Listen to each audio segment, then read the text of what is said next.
Yo, what's good, Josh? Your boy 52 Games here. Welcome back to another Warframe video. So today, I'm going to show you guys my Nezha Prime build that I got for 2025.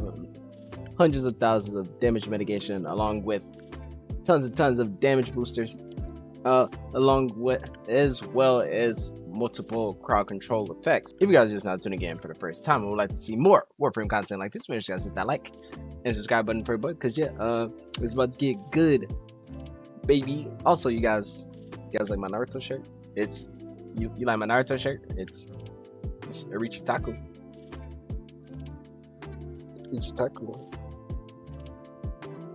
Oh, Ichiraku, sorry, Ichiraku. Cue the intro!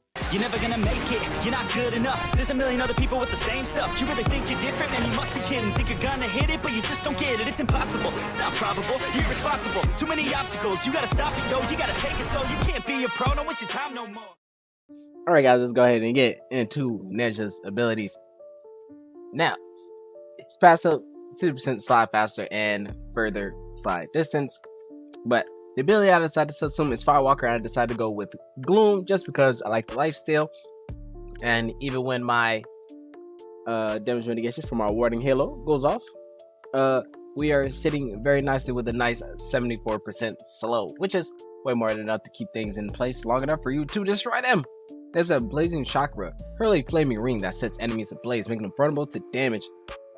Flame enemies drop restorative orbs on death. Charge to amplify the power of the ring and reactivate to instantly travel to the ring's location. Teleportation along with damage booster, I love it.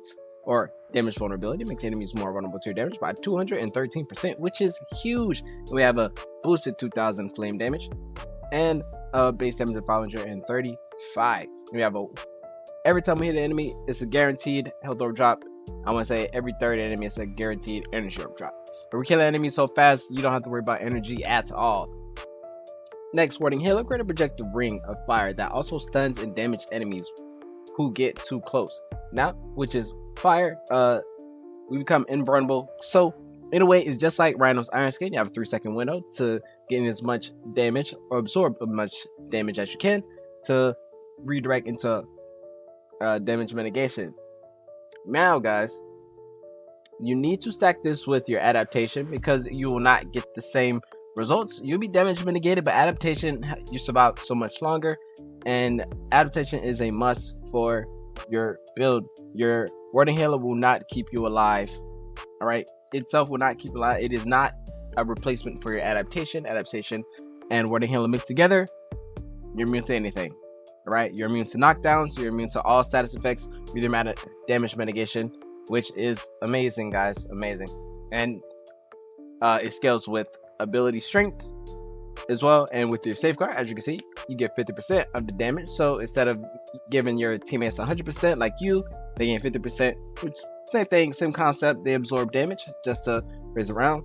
I did a couple of tests. Was it the highest I got? One of my homies was like 400,000.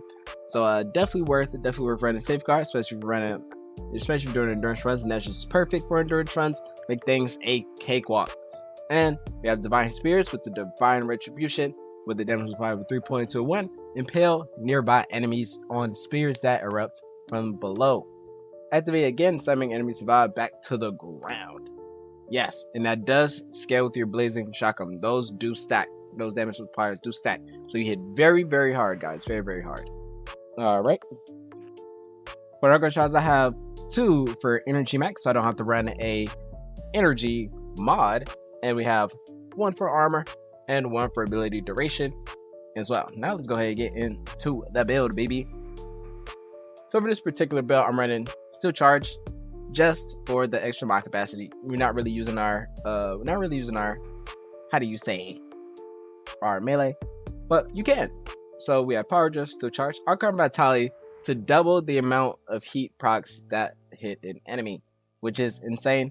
That's what Nezha is all about, is heat damage, baby. Next we have blind rage, adaptation, continuity, safeguard, divine retribution, divine spears augment, status effects spread to all spread enemies, spear explosion scale by 1.5 of remaining slash toxin, and heat status effects with a base radius of 14. Now you can increase the range if you want to go for a complete build like that. But you know, I just like being tanky at all times. All right, and that does scale with ability strength as well. There's our card scale just for a bit more health and a bit more armor and equilibrium. So every time our Warding Halo, we get our Blazing Chakram. Sorry, our Blazing Chakram hits an enemy. Boom, automatic health orb, automatic energy, perfect. Don't need arcane, energize, that. This thing is insane. You don't need anything crazy for this build. But Arcane Vitality is not a must, but I just like having it because I just love dealing tons of heat damage. And Arcane Guardian and Arcane Blessing as our arcanes.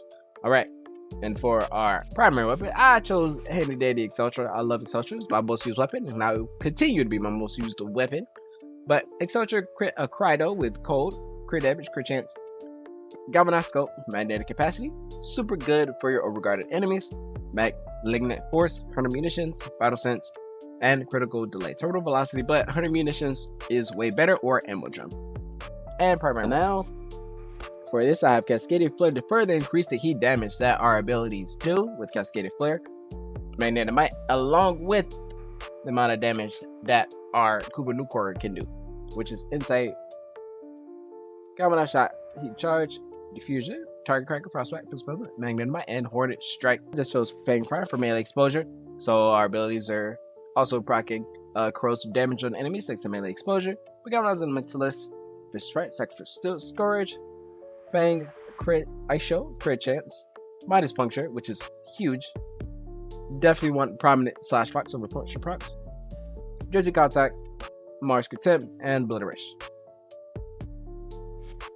Alright, and for our handy dandy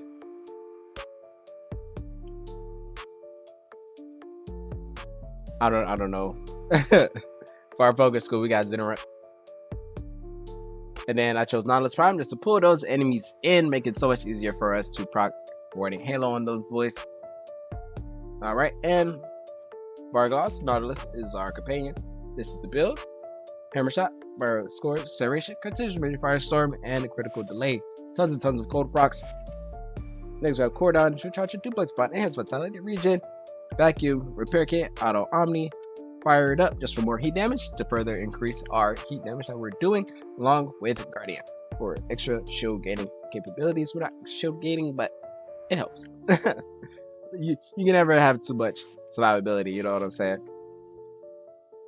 But yeah, guys, if you guys are just now tuning in for the first time and you enjoyed today's video, please guys that like and subscribe button yet again, man. This has been your boy Faded. I'm out. You to catch the next one. Peace.